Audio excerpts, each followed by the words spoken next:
but if the executive committee decided they wanted a full-time paid chair, we would. Okay. And Leondray, if it is not a paid position, then you would keep your day job. Yes, sir.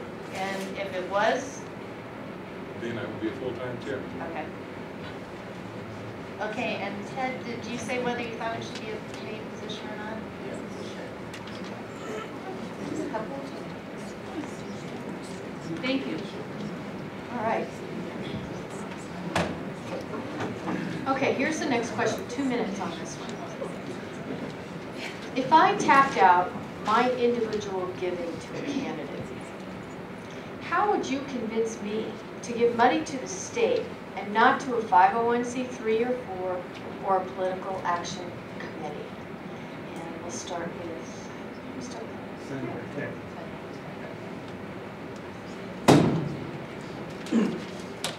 I would encourage your husband to give to all of the above.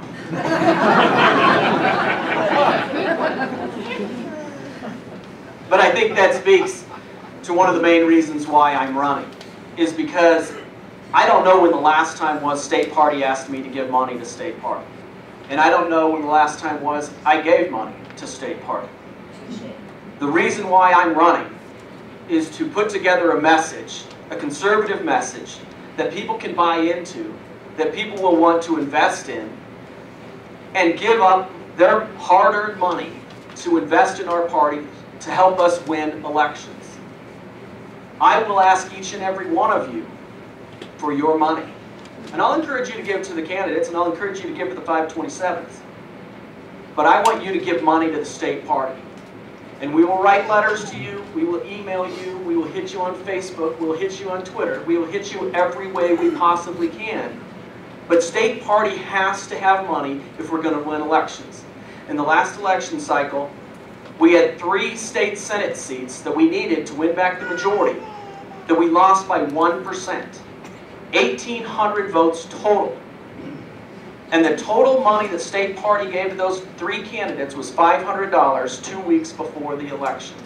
The election was already over with. I am committed to make sure that that never, ever happens again, at least in 2012.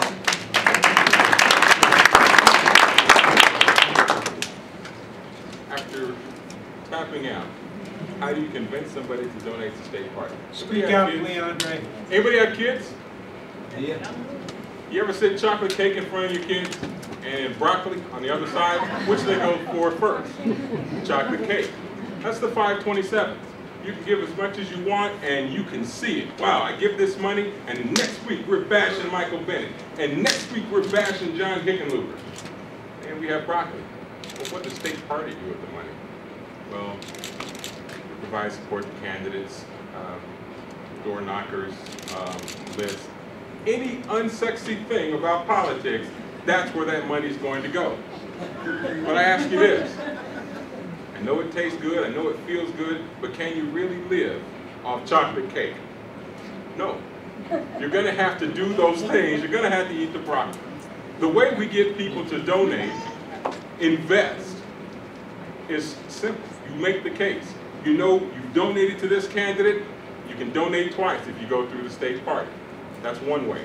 The other way is if you want to support this candidate, we can do that through state party as well. People have to understand that it is an effort on all parts that allows us to support each individual candidate. It's just not you giving money to Senator Harvey's candidates. It's not just Matt giving money to Senator Harvey's candidates. It's all of us giving that money, and then state party coming again, being the skeleton to provide the support. Thank you.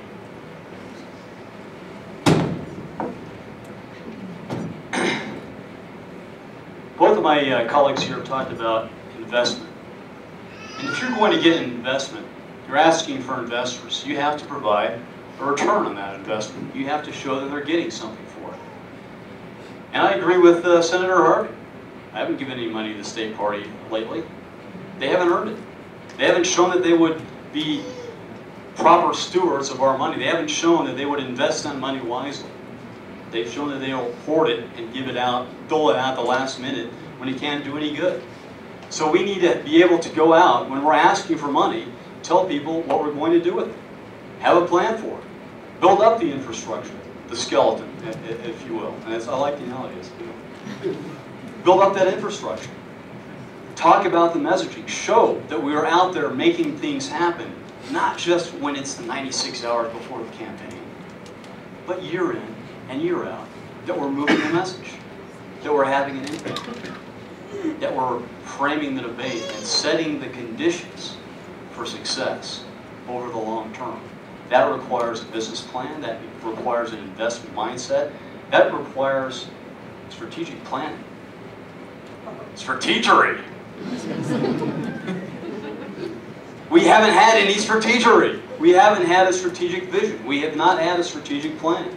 We have not built up that infrastructure and that skeleton of resources, that skeleton of support for our candidates, for our causes, for our principles.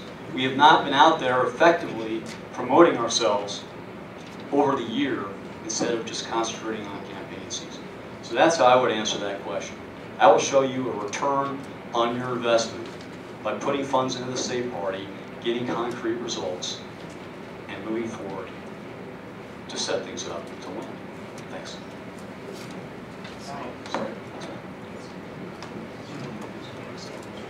It's a real challenge in order to raise the resources to be able to provide a value proposition, if you will, for our party organization, because quite frankly we haven't demonstrated much of a track record in terms of being able to help influence the outcome of elections. And that's what a lot of the 527s and C4s are able to do relatively effectively, because you know, you give a $10,000 donation and guess what? $10,000 of television or radio ad goes up right away.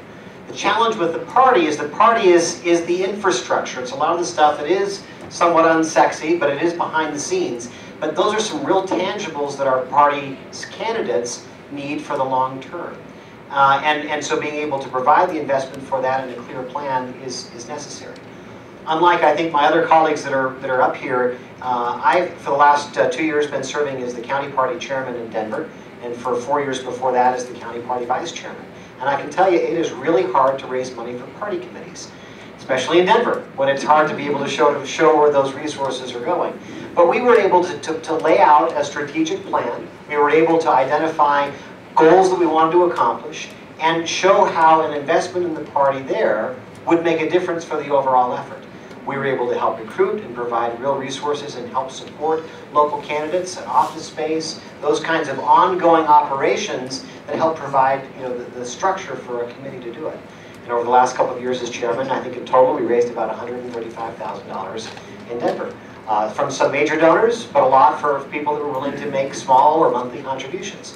I will go after big contributions, small contributions, but I'll tell you, going after those donations takes a lot of hard work.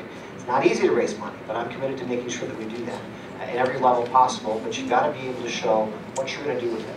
One of the other proposals that that we'll be voting on is a requirement the chairman provide and issue a quarterly financial statement. It's unconscionable that our party doesn't provide transparency in terms of how much money is being raised, what's in the account, and what we used it for. So I'm committed to doing that as chairman.